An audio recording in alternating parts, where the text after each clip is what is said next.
মোস্তাফিজুর রহমান দিবু ভাই স্বপ্নের রূপগঞ্জ করতে গেলে মাদকের উপরে প্রথম তার নিষেধাজ্ঞা, যে রূপগঞ্জে কোনো মাদক ব্যবসায়ী থাকতে পারবে না, কোনো মাদক সেবী থাকতে পারবে না।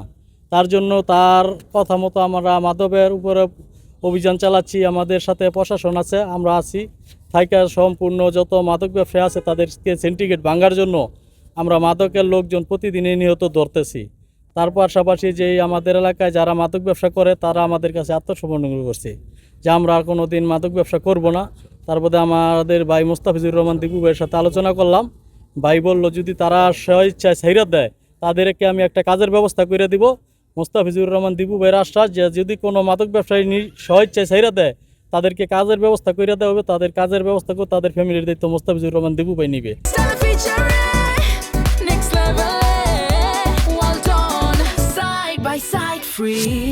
আমাদের সফল প্রধানমন্ত্রী জনাব তারেক রহমান, যিনি মাদকের বিরুদ্ধে জিরো টলারেন্স ঘোষণা করেছেন, আর তারই পরিপ্রেক্ষিতে আমাদের রূপগঞ্জের নয়নের মণি মোস্তাফিজুর রহমান ভূঁইয়া দীপু ভাই উনি বলেছেন যে রূপগঞ্জে হয়তো হয় মাদক থাকবে আর না হয় আমি মোস্তাফিজুর রহমান দীপু ভূঁইয়া থাকবো।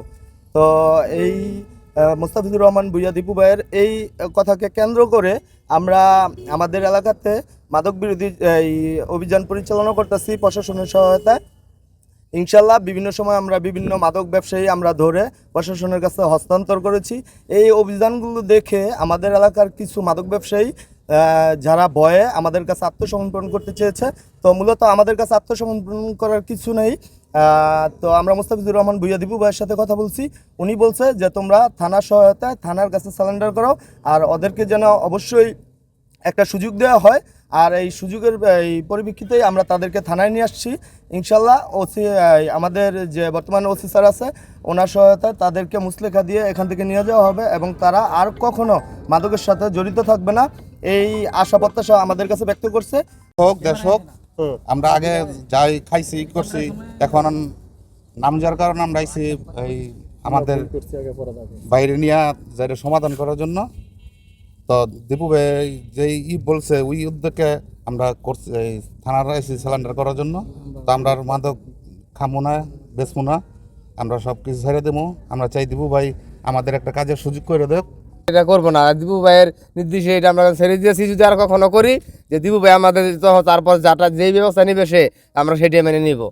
স্থানীয় যে বিএনপির নেতাকর্মী রয়েছে, স্থানীয় ছাত্রদল, যুবদল এবং বিএনপির অঙ্গ সংগঠনের যারা রয়েছে তারা ব্যাপক পরিমাণে এলাকায় জনসচেতনতা এবং সেই সাথে তারা যে বিভিন্ন জায়গা থেকে মাদক ব্যবসায়ীদের নিজ উদ্যোগে তারা গ্রেপ্তার করে আমাদের কাছে আইনের আওতায় আনার জন্য বিশেষভাবে যে প্রেরণা দিয়েছেন, তারই ধারাবাহিকতায় এলাকার যে বিভিন্ন জনগণ রয়েছে সেই জনগণের চাপের মুখে পড়ে এবং পুলিশের অভিযানের চাপের মুখে পড়ে কিছু কিছু মাদক ব্যবসায়ী এখন তারা স্বেচ্ছায় কেউ এলাকা ছেড়ে পলাতক হয়েছে এবং বিভিন্ন জন স্বেচ্ছায় আত্মসমর্পণ করে তারা ভালো হওয়ার জন্য প্রত্যয় ব্যক্ত করেছে।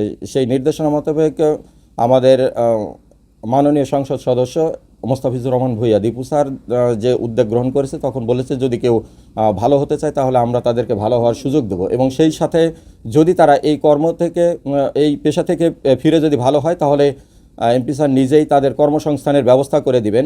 তারই প্রেক্ষিতে সোনিয়া এলাকা থেকে আজকে 3 জন মাদক ব্যবসায়ী তারা এলাকার চাপে এবং এলাকার স্থানীয় গণ্যমান্য লোক এবং আপনাদের ইলেকট্রনিক্স প্রিন্ট মিডিয়ার যারা আছেন তাদের সবার সহযোগিতায় তারা এসেছে থানায়।